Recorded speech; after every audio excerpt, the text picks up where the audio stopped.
A fachada leste do santuário nos conduz a uma das cenas mais dramáticas da criação, narrada no livro do Gênesis, quando a serpente introduz no coração humano a dúvida sobre Deus. Vós sereis como deuses, diz a serpente, e Eva escuta. O mosaico revela esse diálogo que distorce a imagem do Criador, apresentando-o como alguém que retém, que possui, que não quer partilhar. Ao dar ouvidos a essa voz, o homem rompe a confiança, a luz se apaga, a comunhão se torna posse e a vida, afastada de Deus, caminha para a morte. Em prece pedimos: Senhor, guarda o nosso coração de toda mentira e restaura em nós a confiança na Tua presença, fonte de vida e luz.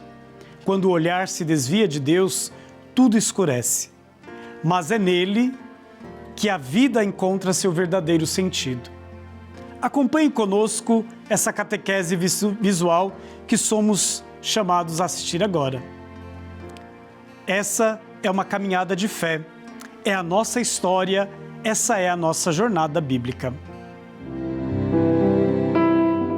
No capítulo 3 do livro do Gênesis, nos apresenta um dos momentos mais decisivos da história da humanidade, o diálogo entre a serpente e Eva. A narrativa revela não apenas uma desobediência, mas uma mudança profunda na imagem de Deus dentro do coração humano. A serpente insinua que Deus é poderoso, porém ciumento, alguém que retém o conhecimento para manter suas criaturas submissas. No mosaico que contemplamos, essa tentação é retratada com riqueza de detalhes. No centro da árvore do conhecimento do bem e do mal, surge uma mão entronizada, símbolo de um poder que seduz. No entanto, trata-se de um conhecimento separado da árvore da vida, um saber desconectado da comunhão com Deus. Eva inclina o ouvido à serpente e sua auréola começa a se apagar. Adão estende a mão para possuir. A luz que antes os revestia vai se tornando sombra. A arte traduz aquilo que o texto bíblico proclama. Quando o ser humano muda seu olhar, afastando-se de Deus, fonte da vida, toda a criação perde o brilho. É sobre essa profunda relação entre arte, teologia e espiritualidade que vamos conversar agora. A arte e a teologia nos convida a penetrar no mistério da nossa fé e, sobretudo, a conhecer as páginas das Sagradas Escrituras. Conhecer as Escrituras é conhecer o próprio Jesus Cristo. E nós estamos fazendo esta nossa bonita jornada de fé aqui neste mês. E não estamos fazendo sozinhos. Estamos contando com a presença do Padre Antônio Carlos Friso, da Diocese de Guarulhos, professor no ITESP, e que mais uma vez vem aqui para nos presentear e nos ajudar a entender as fachadas do Santuário Nacional, sobretudo algumas cenas particulares destas fachadas. Friso, bem-vindo mais uma vez entre nós. Grato, Rodrigo. E essa fachada leste, ela é tão importante, é bonita, porque ela mostra a criação e agora mostra, não tem o rosto de Deus. Apenas o homem e a mulher colhendo um fruto. Por que o rosto de Deus desaparece ou fica desfigurado pela mão do artista? Porque entra no ser humano o desejo da autossuficiência. Eu me basto, eu me amo, eu sou perfeito. Na mitologia grega, tem uma divindade chamada Narcísio. O Narcísio era um jovem bonito, mas eu nunca tinha se contemplado o seu rosto. Um belo dia ele está numa lagoa e vê o rosto dele na lagoa, o reflexo do rosto. E ele olha, nossa, como eu sou bonito, e vai beijá-lo e ele se afoga. É isto. Esse mosaico mostra isso. Deus nos fez para um jardim, Mas quando nós deixamos Deus de lado, nós nos fechamos em nosso próprio mundo, no nosso próprio egoísmo. E aí o pecado entra, não é? E entra por meio de um animal que Deus criou, que segundo a cultura da época, a cultura da Mesopotâmia, da região onde hoje é o Irã, o Iraque, o Egito, essa região toda ali, não é? Entre rios, entre lagos, aqui embaixo no sul o Egito, lá no norte o Tigre e o Eufrates.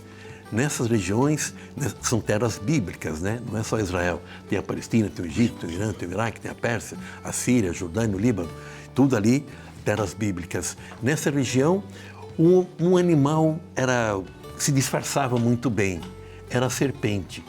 Ela se enfiava na areia e você estava andando, não via a serpente, então pisava e aí então ela te mordia o calcanhar. Por isso que é esse animal que é usado para despistar, tirar o foco do homem e da mulher que estão no paraíso do projeto de Deus.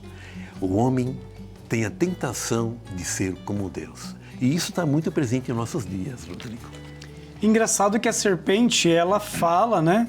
E apresenta Deus como todo-poderoso. Como que a gente pode entender a serpente que está ali para enganar, colocando isso para o homem e a mulher? Justamente, as pessoas que nos enganam parecem Deus. Falam como Deus. Ainda há pouco nós estamos terminando, né? Terminamos a Quaresma e no primeiro domingo da Quaresma, o Jesus é tentado. E quem aparece lá? O tentador. E o tentador, ele fica 40 dias de jejum no deserto, depois teve fome. Quem aparece? O tentador. E o tentador cita as palavras da Bíblia. E Jesus diz: não tentará o Senhor teu Deus, amará só o Senhor teu Deus, só Ele prestará culto. E diz o texto, e o demônio o deixou para botar num tempo oportuno. Qual é o tempo oportuno? É o tempo da cruz. Você vai aceitar a cruz ou não? Pai, afaste de mim esse cálice, mas não seja feita a minha, mas a tua vontade. E aí então Jesus supera o tentador. E assim também, é um animal que está no meio de nós, que Deus criou, que usa da ideia de não, vocês vão ser como deuses. Eis aí o perigo, né? É muito interessante que quando a gente contempla o mosaico, nós vemos ali uma mão que está sobre o trono, né? Tocando o trono. E tem uma mão que segura o fruto e uma outra que toca. Você conseguiria trazer uma mensagem para a gente desse detalhe? Eu vejo o seguinte, é o desejo da imortalidade. É o desejo de estar no lugar de Deus. Isso é perigoso. Olha, em nossos dias hoje, tem pessoas que querem mandar no mundo. Fazer guerra, invadir um país, tirar a harmonia cósmica, investir tantos bilhões em armas, não é, que poderiam matar a fome do mundo amanhã. E a gente então cai depois naquele grande erro. É Deus que quis isso. Não é Deus que quer. Era a liberdade do ser humano. E nós temos em nós a liberdade. E o primeiro salmo diz isso, né? Você pode escolher o caminho do bem e o caminho do mal. Eles escolheram lá ser imortais, ser como deuses. Por isso que o poeta, o artista retratou bem, né? Cadê Deus aqui? E é tão interessante que quando a gente olha o mosaico, a auréola que cobre tanto Adão como Eva não são luminosas, mas elas estão escurecidas. Será que essa mensagem, ela diz algo, né? Essa cor diz algo para nós? Claro que diz para mim, para ti, para nós todos, né? Quando o pecado paira sobre nós, não temos graça. No Gênesis, né? Quando Caim mata Abel, ele foge de Deus.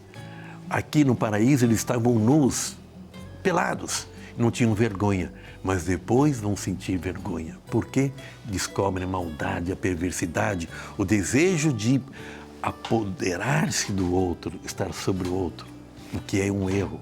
O outro é igual a mim, é como eu, imagem e semelhança de Deus. Está aqui uma catequese belíssima nessas páginas da Bíblia, Gênesis 1 a 11, e também no mosaico na faixa leste. E é muito interessante, né? Porque Eva está segurando a cabeça da serpente E parece-me que a serpente está balbuciando alguma coisa no ouvido de Eva, né? É muito interessante. Qual o sentido espiritual disso? É a serpente que disse para ela, não, você vai ser como, vocês serão como Deus, versados no bem e no mal. E pior, vocês vão ter o poder também de tomar decisões. É a liberdade humana. Não é? Então, o poeta, o artista, ele trata bem isso, né? A serpente, ela leva ao ouvido, ao pé de ouvido de Eva, não, pode comer.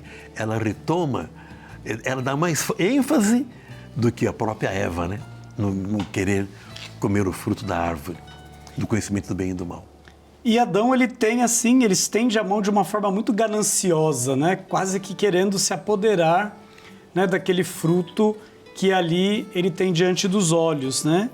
Como o corpo e o movimento nos ajuda também a contar um pouco a narrativa da queda da humanidade. Sim, a queda porque quando nós queremos ser imortais, autossuficientes e dizer Deus não me diz nada, aí nós caímos no nosso próprio projeto. Daí a força simbólica dele agarrar esse fruto e dizer agora eu estou no lugar de Deus.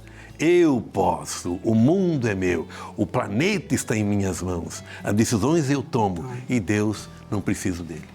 E aí então a gente cai num ateísmo total, Deus não tem nenhuma referência e o ser humano que é chamado a viver no paraíso como irmãos e irmãs, é partilhado pela ganância, pela violência, pelo ódio. Friso, eu estou vendo que você está trazendo um emblema aí de um trabalho bonito que você realiza lá na Diocese de Guarulhos e que você gostaria de compartilhar também. Eu trouxe um para você também, para esse programa aqui. Teto, Trabalho e Terra, os 3 T's do Papa Francisco. E é o nosso bottom, né, desse mês, lá da Escola de Fé e Política de Guarulhos, Dom Joaquim. O Dom Joaquim passou entre nós, assim, foi o nosso 3º bispo, e ele falou, Friso, monte aí a Escola de Fé e Política para preparar os cristãos para aprender como funciona a sociedade, a economia e exercer o papel do cristão no mundo.